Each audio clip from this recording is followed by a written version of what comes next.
Assalamualaikum warahmatullahi wabarakatuh. Bismillahirrahmanirrahim. Alhamdulillahilladzi hadana lihada wa ma kunna linahtadiya laula an hadanallah. Wassalatu wassalamu ala habibillahi wa Muhammad ibni Abdillah wa ala alihi wa sahbihi wa mawalah, amma ba'd. Hadratil Mukarram, para alim, para ulama yang terhormat, Ibu Penasehat, Ibu Ketua Pimpinan Anak Cabang Muslimat Nahdlatul Ulama Kecamatan Patikraja beserta segenap pengurusnya yang kami cintai, yang kami banggakan, Ibu-ibu Ketua Ranting sekecamatan Patikraja beserta seluruh anggotanya, kaum muslimin muslimat rahimakumullah. Alhamdulillahirabbil alamin. Segala puji hanya milik Allah Subhanahu wa taala yang Maha Pengasih, yang Maha Penyayang. Sholawat serta salam semoga tetap tercurahkan ke pangkuan Nabi kita, Nabi Agung Muhammad SAW, serta seluruh keluarganya, para sahabatnya, dan para pengikutnya. Amin, Allahumma amin. Ibu-ibu rahimakumullah, sholat merupakan rukun Islam yang kedua. Sholat merupakan tiang agama. Dan sabda Rasulullah SAW, man hafadha ala sholawati kanat lahu nura wa burhana wa najatan yaumal qiyamah. Barang siapa memelihara sholat, maka sholat itu baginya sebagai sinar, petunjuk, dan jalan selamat. Wa malam yuhafid 'alaiha lam takul lahu nura wa burhana wa najatan. Dan barang siapa yang tidak memelihara sholat, maka sholat tidak menjadi petunjuk dan menjadi jalan keselamatan. Untuk itu, agar supaya sholat kita lebih berbobot, lebih banyak nilainya, peliharalah sholat kita secara berjamaah. Karena fadilah daripada berjamaah itu luar biasa. Dan diantaranya adalah kita sebagai orang awam, terkadang sholat kita tidak khusyuk. Maka dengan sholat berjamaah, insya Allah saling melengkapi, saling menutupi kekurangan satu sama lain antara imam dan makmum. Allah Ta'ala berfirman, hai Jibril, berfirman kepada Jibril, maksudnya, hai Jibril, kamu telah menyembah kepadaku dengan ibadah yang sungguh-sungguh, dan tidak ada seorang pun yang menyembah kepadaku seperti ibadahmu.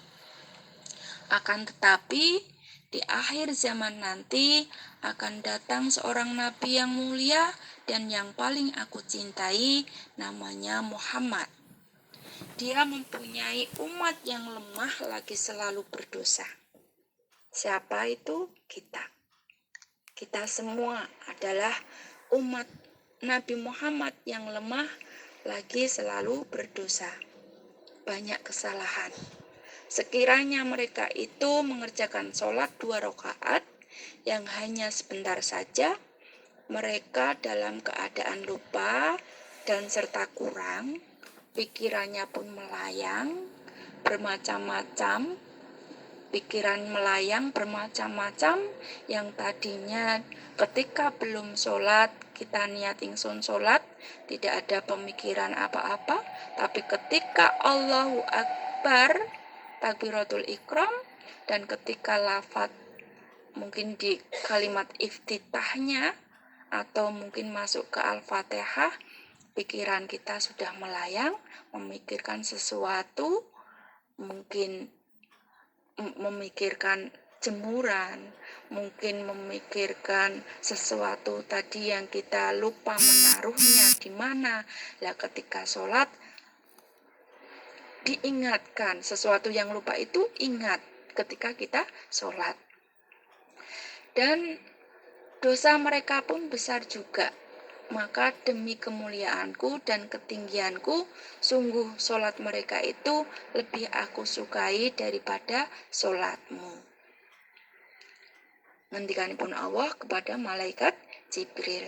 Jadi kusuknya kita orang awam tidak bisa seperti para nabi, para wali, sahabat Rasulullah saja yang imannya luar biasa, tingkatnya tingkat di atas kita.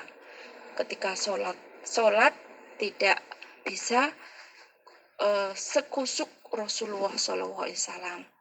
Jadi tingkatan kita, tingkatan orang awam, kusuknya kita kalau fardu-fardunya kita kerjakan, itulah merupakan kusuknya orang awam. Fardu-fardunya Al-Fatihahnya diperbaiki, insya Allah ya. Jadi ketika kita sholat berjamaah lebih berbobot, lebih banyak nilainya, walaupun kita pikirannya melayang kemana-mana.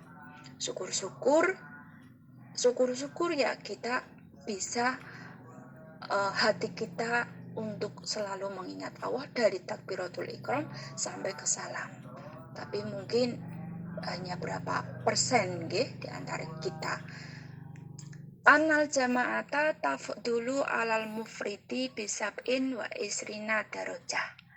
Sesungguhnya sholat berjamaah itu melebihi sholat sendirian dengan 27 derajat. 1 dibanding 27. Untuk itu yang rumahnya dekat dengan masjid atau dekat dengan musola, lebih afdolnya kita sholat berjamaah. Kalaupun di rumah dengan bapak tidak masalah. Yang afdol di masjid atau musola terdekat dengan keluarga kita. Insya Allah keluarga kita senantiasa mendapatkan keberkahan daripada berjamaah, dari berkahnya berjamaah, maksudnya seperti itu.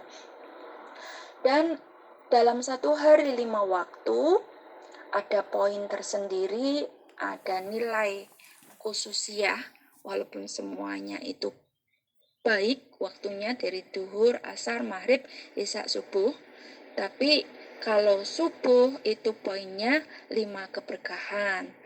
Kalau duhur 1 keberkahan, asar 1 keberkahan, maghrib 3 keberkahan, dan isya 1 keberkahan. Seperti ibu-ibu misalkan ibaratnya suruh memilih uang 500.000 dengan 100.000, tentunya memilih 500.000 yang memberi suami kita pasti memilihnya 500.000 keberkahan di waktu subuh, duhur 1, asar 1, maghrib 3 maksudnya, dan isya 1. Tapi dengan demikian yang sudah istiqomah 5 waktu jangan pilih-pilih, semuanya harus secara berjamaah kalau bisa. Afdholipun manfaat daripada berjamaah itu luar biasa. Salat itu menjadi keridhaan Allah Subhanahu wa taala. As-sholatu mardotur rabbi. Salat menjadi keridhaan. Wa sunnatul anbiya kesunatan para nabi, wa hubbul malaikah, kesukaan para malaikat, wa nurul ma'rifati, cahaya ilmu makrifat, pokok iman juga. Sholat menjadi pokok iman. Sholat merupakan doa yang diwajibkan, diterimanya beberapa amal, berkahnya harta dan usaha kita. Dan sholat merupakan pedang atau senjata untuk melawan musuh kita, hawa nafsu yang mengajak kepada kemaksiatan. Dan sholat merupakan sesuatu yang dibenci oleh setan, penolong bagi yang mengerjakan terhadap malaikat jurupati atau Israel ketika datang kepada kita, malaikat rahmat datang. Dengan barokahnya sholat kita, insya Allah kematian kita kematian yang husnul khotimah dan kematian yang kepenak, tidak menyengsarakan kita, karena dilindungi, ditolong oleh sholat kita, sholat berjamaah. Dan sholat merupakan pelita di dalam kubur sampai hari kiamat. Bayangan yang melindungi kepala kita di hari kiamat juga ketika kita dihadapkan pada waktu yang susah, waktu yang payah di arah-arah mahsyar, maka sholat melindungi kita, menjadi payung, maksudnya payung untuk melindungi kita dari panasnya matahari yang begitu dahsyat di arah-arah mahsyar.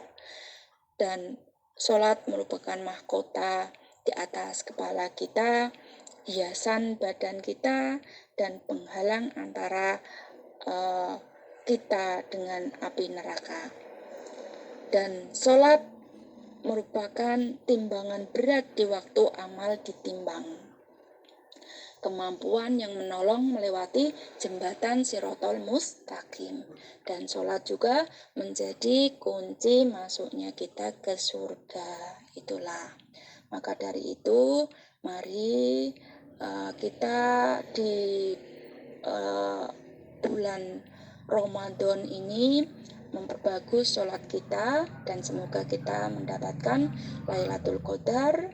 Setelah bulan Ramadan ini usai, kita tetap memperbaiki sholat kita, tetap belajar bagaimana supaya sholat kita itu lebih khusyuk lagi, lebih makrifatnya kepada Allah Subhanahu wa Ta'ala lebih kuat, ketaatan kita kepada Allah lebih subur lagi, lebih baik lagi.